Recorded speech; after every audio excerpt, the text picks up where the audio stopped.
know, it's great to be outside, but we're here for a serious purpose. So just keep that in mind. Okay?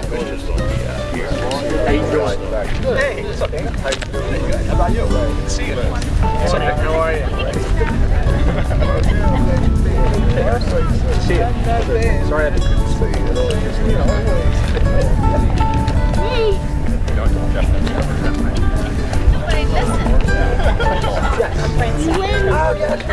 My hands are going. Hi. How you doing? You just run the husky so you can just beat them. So we have a red, I saw the red signs too. Yeah. Oh. You're nasty.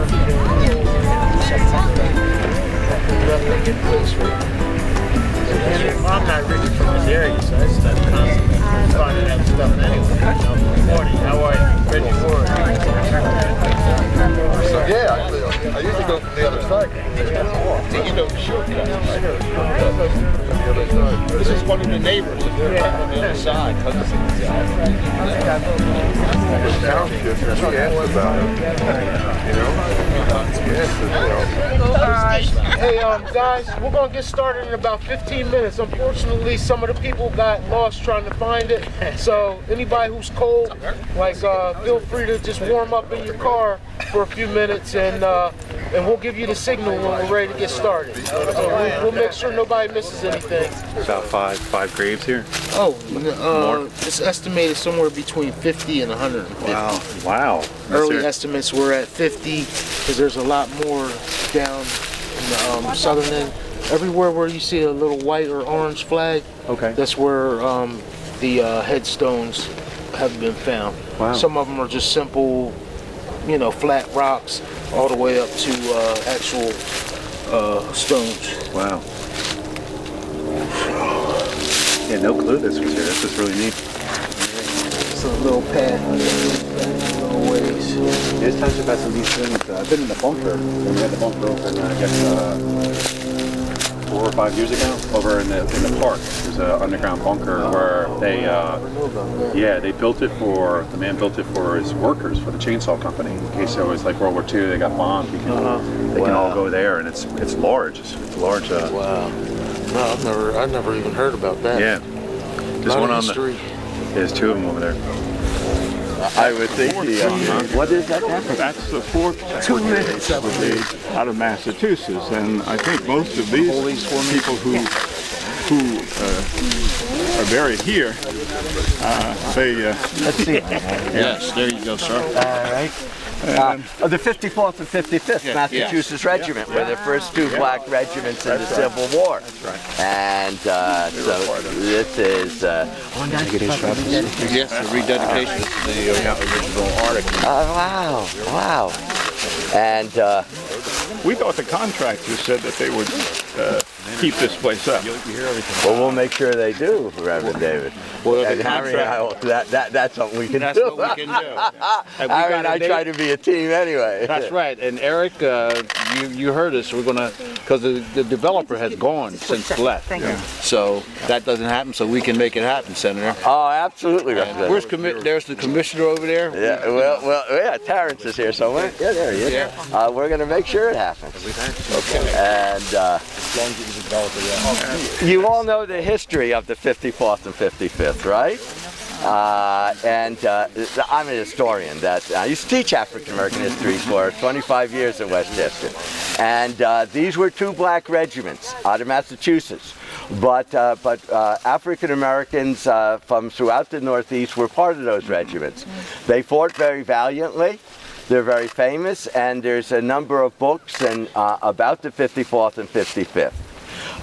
There were also African American soldiers in the Chester County Regiment, which if you go, and you've been in Westchester, right? And you know that big statue that's very high in Marshall Square Park? Right. That was for the regiment that came out of Chester County, and there are African Americans in that regiment as well.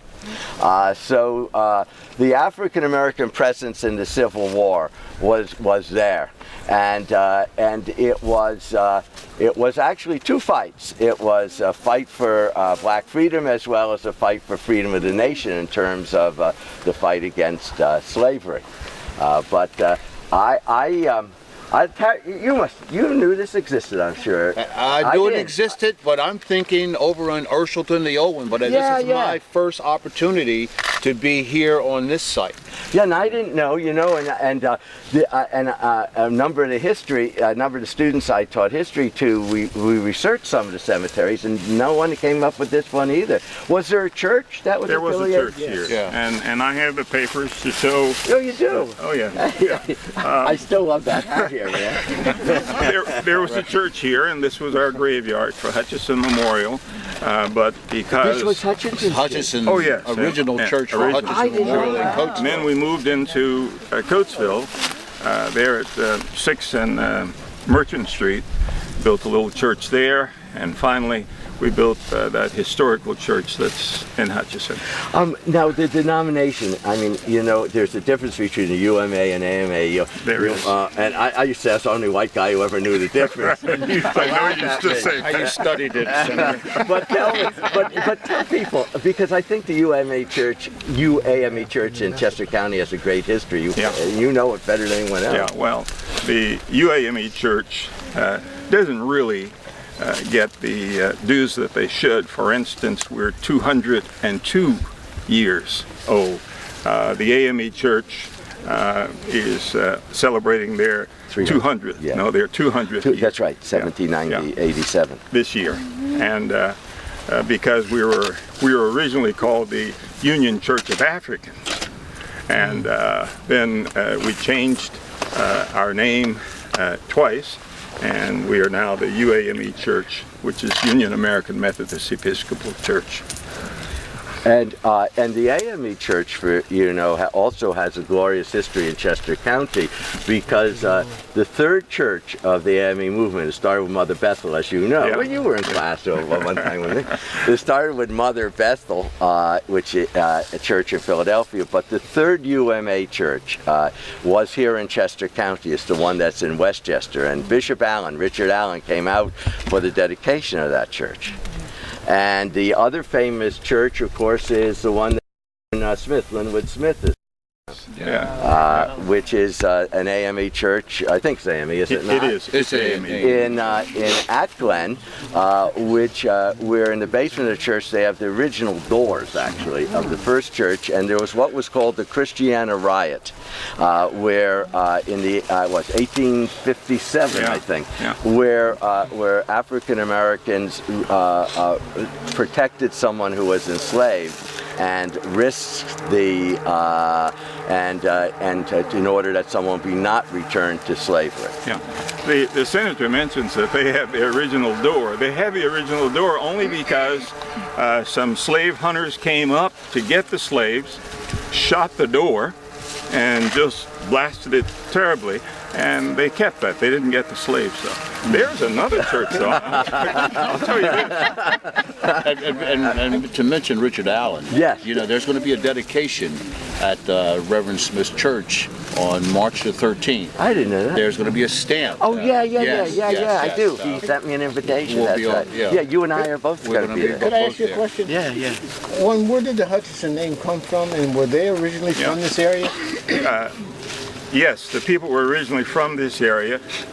This property was given to us by free white settlers, and I think we lost it because of taxes. Okay. But at a meeting over here at East Fallowfield, the contractor promised that this is where we dedicated it that year, and the contractor promised that they would keep it up. But you can see it's overgrown. This is not a perfect example. For instance, as you go out of Westchester on Route 52, you'll see a graveyard, and only the steps are there. and the contractors are encroaching on it and encroaching, and now you can barely see the tombstones that are there. So that's what happens when you abandon the property. Right. Yeah, well, there's some laws though to protect the cemetery, but they're not enforced, is what you're saying? Yeah, that's what I'm saying, sir. Well, I tell you what, Reverend Davis, with the senator, myself, and the commissioners and the supervisors for East Fallowfield, you know, I'm sticking my neck out, but we can Absolutely. revive this area. It's a sacred, it's necessary, and it's a valuable part of the African American history, especially locally in our area. Well, that's what's really needed, is to preserve the local history. When I came to Westchester University in 1972, I had my master's degree, and then I went on later to get my doctorate, was in American ethnic history, and there was no one to teach African American history. So I taught it. In fact, it was an interesting experience, because the first question is, what's that white dude doing up there? And you have to understand, the 70s were a rugged time, if you remember back then. But no one, in fact, Reverend Williams, Dr. Williams and his wife were in my first class. You know, Reverend Williams has new life in Christ. Class, oh, you were too, yeah. Your class also. Oh, hey. Oh, yeah. Hey, how you doing, man? But what we discovered was, going to amplify what Harry has said, is while there was we could look at national books, we did not know, and there was no books on the history in Pennsylvania and locally. There's a guy named Charles Bloxon at the time had a collection, of artifacts. So what Harry is saying is so important. We have to preserve the history, and we have to make sure that places such as this are respected. So the students and myself together, we had to go out and find that history and write about the history. And actually, it's the most exciting teaching I ever did, because it wasn't there. So we could teach about the national movements, going back to Carter Woodson and the famous books, but you couldn't teach the local history because it wasn't there. And so what Representative Lewis is saying is vital. Preserve this and do the history of it. Harry, one of the things we're doing up at the Medal of Honor Grove, and this fits into Coatesville's curriculum as well, is we are having students come out and try to learn the history of each Medal of Honor recipient, each grave site. Mm-hmm. Maybe we could do something similar here if we can find that history. That would be great. That would be great, and you would be the resource to no question about that. This was 1990 when a group of Boy Scouts came over, and the contractors had found relics. The buttons from the uniforms of the. Oh wow! Oh yeah, and they were talking about it, and somebody heard them, and so we came over and protested that they were grave robbers, and the Boy Scouts of America came over, and they cleaned most of this out. But as you can see, all of those grave sites back over here are gone, and perhaps there have been other people over who have tried to get some of those relics, or just part of the uniforms of the soldiers. That's good. And Mr. Johnson, who's a former educator. I love to call you Mr. Johnson. But Al Ray, tell us about the story when was it the Jesuit priests out of Massachusetts? 10, 12 years ago, a group of monks, Buddhist monks from out of Massachusetts, walked through this county. They walked from Massachusetts to Florida in protest of atrocities. They stopped at atrocity sites on the way down. I picked them up in Philadelphia, across the Ben Franklin Bridge, and into Coatesville. If you recall, there's on Strode Avenue, the hospital, the old hospital. Yeah, which is now Harrison House. Yes, they dedicated sayings there. Hutchinson Church was a very active part. We housed them, if you recall. They slept on the floor in our facility, and then got up and went to Maranatha Church, I think, the next day. Around the celebration there, and then headed south. And they walked, it had to be 75 or 80 of them, and all told. And they were asking people to join them in the walk.